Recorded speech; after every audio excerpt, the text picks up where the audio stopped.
Welcome to my channel, Eastern Brush, Western Soul. This channel is dedicated to exploring traditional East Asian art and thought, while also sharing and introducing valuable ancient books that belong to the public domain. Through these freely accessible classical texts, we hope to offer a window into the long and continuous progress of human civilization. Today, we begin with a hand scroll known as Diao Yue Pavilion, traditionally attributed to the Ming Dynasty master Shen Zhou.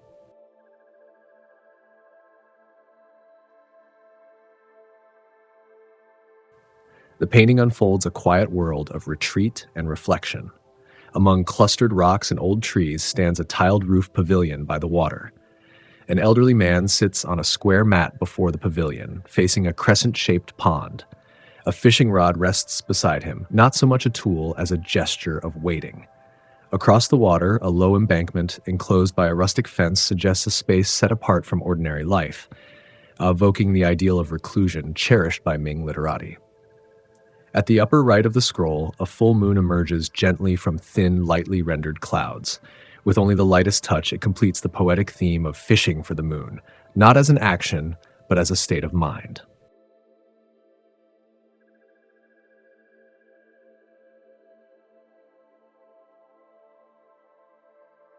This hand scroll is now preserved in the National Palace Museum in Taipei. Beyond its imagery, this work is a classic Ming Dynasty example of the unity of poetry, calligraphy, and painting. At the beginning of the scroll is an inscription in clerical script by Wen Zhengming, writing the three characters Diao Yue Pavilion. At the end are colophons by Zhu Yunming and Du Mu, along with poetic inscriptions by leading figures of the Wu school, including Shen Zhou himself, Zhu Yunming, Wen Bi, Chen Qiong, Xu Zhenqing, and Huang Yun. Together, their writings transform the painting into a living conversation among friends across ink, time, and shared ideals.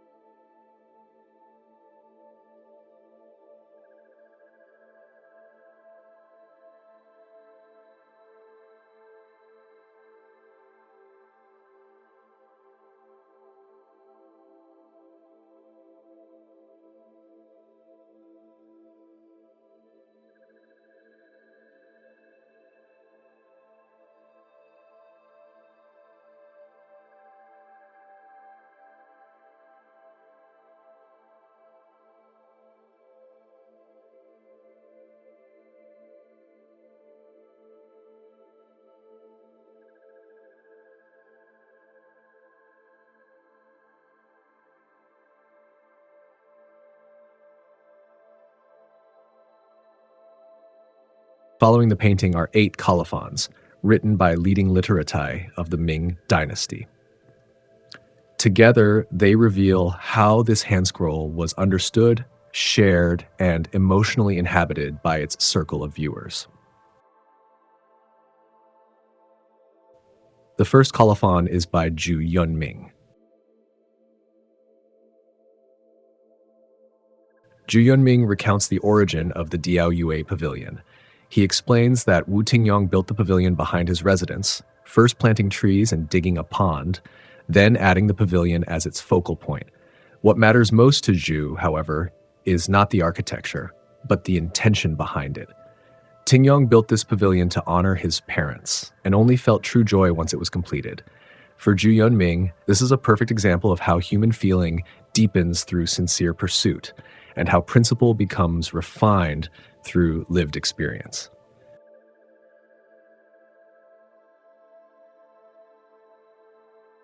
Zhu also reflects on the meaning of fishing for the moon. Fishing, he says, is traditionally the activity of recluses, yet Tingyong's family served the court and was not withdrawn from society. The act of fishing here is symbolic, a preparation for old age, a way of imagining future retreat, rather than claiming present withdrawal. The fishing rod is not meant for fish, but for moonlight reflected on water, a poetic image of detachment, leisure, and inner clarity. Zhu concludes that those who pass through this pavilion already forget to return home, and those who dwell there long will surely find joy and longevity.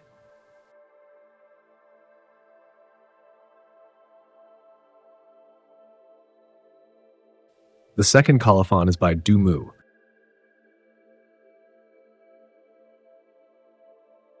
Dumu places the pavilion within a broader social context. He explains that Wu Tingyong built it in anticipation of his father's eventual retirement from official life so that it could become a place of rest and shared pleasure with friends. For Dumu, this reflects a common dilemma of scholar officials. Many spend their lives traveling for office, and only in old age seek a place for true repose. He then addresses the central metaphor directly. Can one really fish for the moon, he asks, when the moon hangs in the sky and fishing belongs to water? His answer is philosophical. The moon is the essence of water, and water is the function of the moon. Though they appear separate, they are fundamentally one. To fish the water is therefore to fish the moon. In the quiet of evening, when moonlight falls into rippling water and a cool breeze touches the sleeves, the act of lowering a fishing line becomes an experience beyond words. Dumu emphasizes that true fishing is not about catching fish, but about the state of mind it evokes. Having shared this experience personally with Tingyong, he records it here for future readers.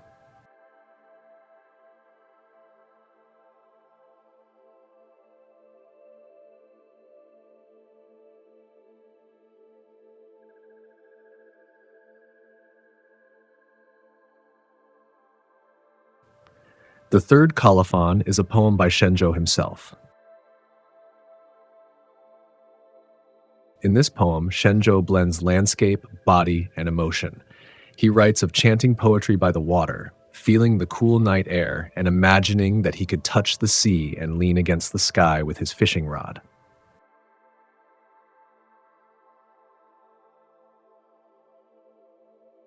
He reflects on the idea that water and moon are originally one, and that both human and fish can be forgotten together, dissolving the boundary between self and world.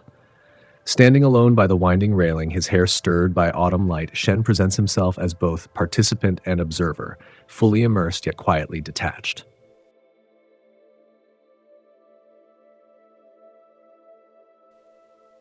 The fourth colophon is another poem by Zhu Yunming.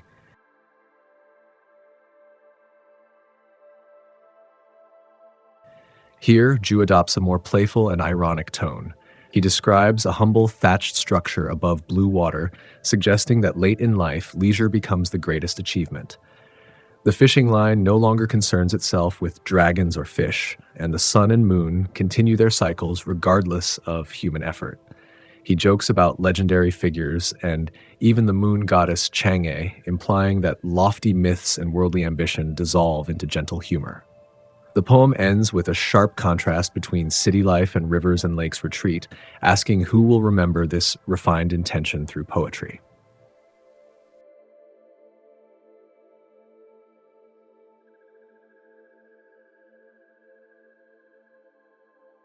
The fifth colophon is by Wen Zhengming.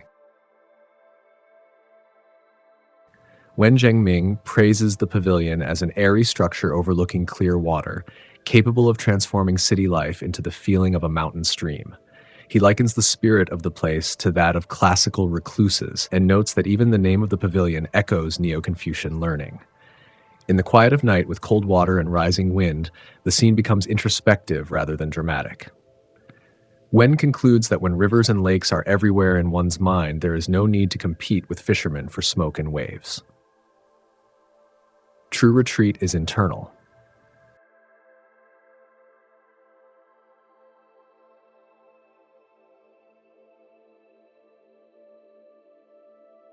The sixth colophon is by Chen Qiang. Chen Qiang focuses on the moment of completion. He situates the pavilion among rocks, bridges, and autumn light, emphasizing its harmony with seasonal change. Moonlight is imagined as a fishing line itself, rising and falling across the water. Chen suggests that the joy here lies not in fish, but in communion with the moon's reflection. As night deepens and wine cups glow in moonlight, all worldly worries are forgotten, replaced by shared intoxication with nature.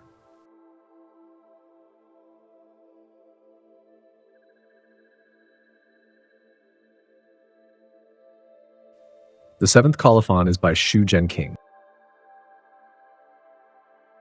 Xu's poem is concise and philosophical. He describes the fisherman as an old recluse, one who practices straight fishing, a classical metaphor for moral integrity. Taoist insight replaces sensory illusion, and poetic lineage is invoked through earlier masters. Shu ends with a long whistle into the night, a gesture of withdrawal from confusion and false paths, reinforcing the theme of spiritual clarity over worldly success.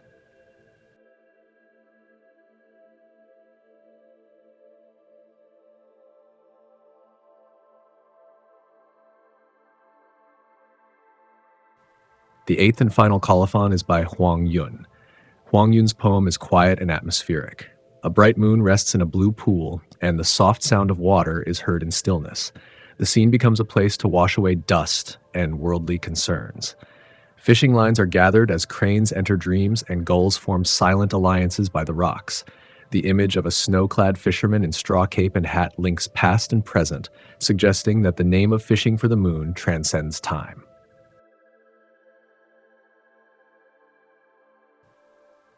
The painting itself bears no artist's signature. At the end of the scroll is a seal reading Master of Yuzhu Studio. Because Shen Zhou had a retreat known as Yuzhu Residence, the work has traditionally been attributed to him. However, the imperial catalog Shikbaoji records it more cautiously as the work of a Ming Dynasty artist, leaving its authorship open, while its cultural resonance remains unmistakably tied to the Wu school literati world. Zhu Yunming's prose inscription is the most substantial, and it sets the intellectual tone for how this painting should be understood. Zhu begins with a broad reflection on human experience. He observes that human feeling grows stronger the more sincerely it is pursued, and that principle becomes finer and clearer the deeper it is examined. This is not abstract philosophy for him, but something that can be tested and confirmed through real life. He then turns to the concrete story behind the pavilion. Wu Tingyong first created a garden behind his residence, planting trees and digging a pond, enjoying the simple pleasure of wandering and viewing. Later, he added a pavilion as the center of the garden, making the space brighter, more open, and more attuned to the human mind. When the pavilion was completed, Tingyong felt genuine joy. When Zhu asked him why, Tingyong answered plainly, he built it for his parents. He had not spoken of this intention before, but now that it had finally taken form, he could not hide his happiness. For Zhu Yunming, this is the clearest proof that true emotion deepens through sincere pursuit, especially when rooted in filial devotion. The name Diao Yue Pavilion, Fishing for the Moon, was also chosen by Tingyong himself, and Zhu was invited to write this record. When Zhu asked again about the meaning of the name, Tingyong offered a thoughtful explanation. Fishing, he said, is traditionally associated with recluses, yet his father was still serving at court and was not withdrawn from public life. This pavilion was not built in imitation of legendary figures who sought extraordinary or mythical achievements.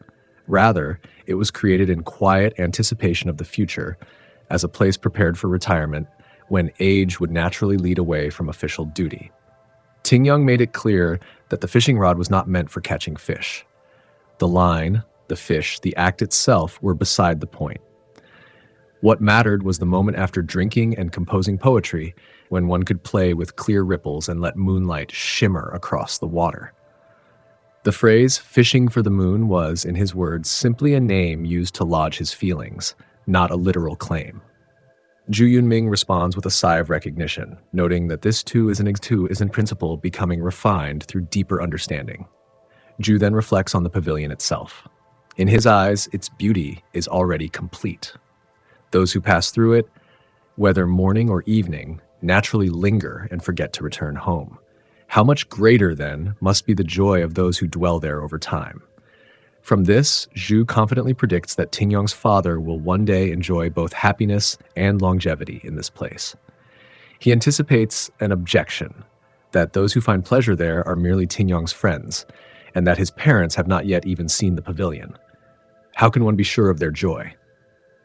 Zhu answers by citing a classical moral principle. A person who fails to delight his parents cannot truly be trusted by friends. From this, he reasons backward. Because Tingyong's intention is sincere, his parents' joy can already be known in principle even before the moment arrives. Zhu ends on a note of moral seriousness. Beyond pleasure and scenery, there remains the lifelong task of cultivating oneself and clarifying what is good. Tingyong's request for this inscription, Zhu concludes, carries a deep and thoughtful intention.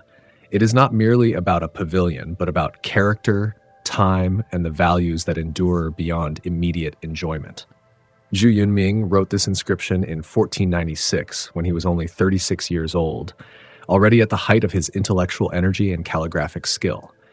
In this text, we see not only a record of a garden pavilion, but a mature reflection on filial piety, future withdrawal, and the quiet refinement of the literati ideal.